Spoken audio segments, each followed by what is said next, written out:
For my current international economic event, I have chosen to cover the U.S. auto industry and recent changes in regulation. I chose this topic because I found it interesting that changes in regulations can drastically change the U.S. and global economy. I will discuss these points throughout the presentation.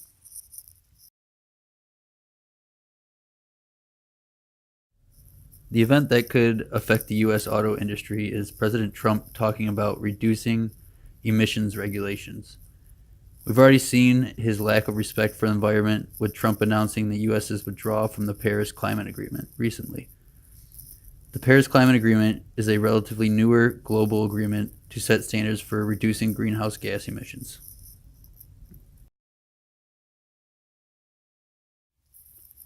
How does this affect the economy? First off, it's important and of interest to know that the auto industry strongly resembles an oligopoly. An oligopoly is a market that is controlled by a small number of companies, and of course, we know the big three are GM, Ford, and Chrysler. An oligopoly market tends to drive prices up, reduce competition between the major firms, and consequently reduce the strive for growth and technological advancements. And the reason that reducing the regulations on emissions is bad is because it could cause the U.S. auto industry to fall behind. The U.S. auto industry will continue to produce gasoline-based cars while the global industry moves towards electric. China is ahead of the game by currently investing billions of dollars in battery technology advancements and electric cars.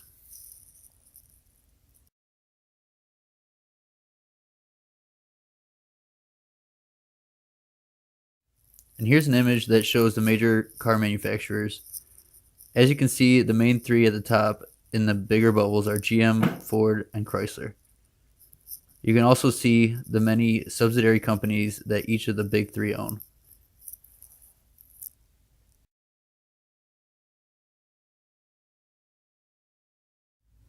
Now let's take a deeper look at why decreasing the regulations on emissions is not beneficial. In fact, the U.S. should be increasing the regulations on emissions. Doing so would force the auto industry to move towards electric to keep up with the rest of the world. This would also force the U.S. to invest in battery technology.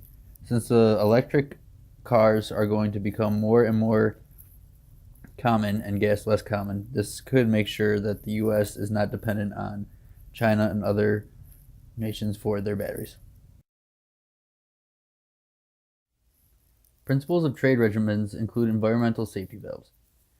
Since 194 states and the European Union are still part of the Paris Climate Accord, they supposedly are working to reduce their states' greenhouse gas emissions.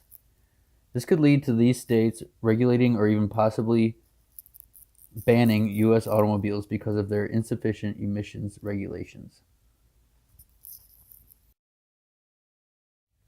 If President Trump increases emission regulations, many positives could result.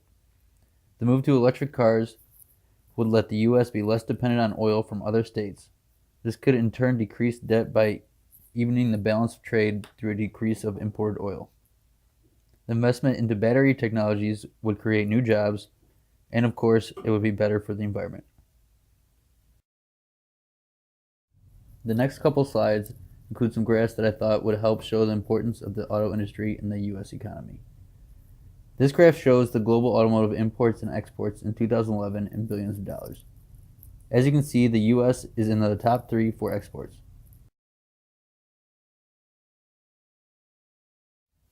Here we have a graph that shows the U.S. employment in motor vehicle and parts manufacturing. As you can see, in 2016, the employment was at 926,100 people involved in motor vehicle and parts manufacturing in the U.S. This graph shows the composition of U.S. goods exported to Asia. As you can see, the transportation equipment is at 14%, which is the second highest after computers and electronics at 17%.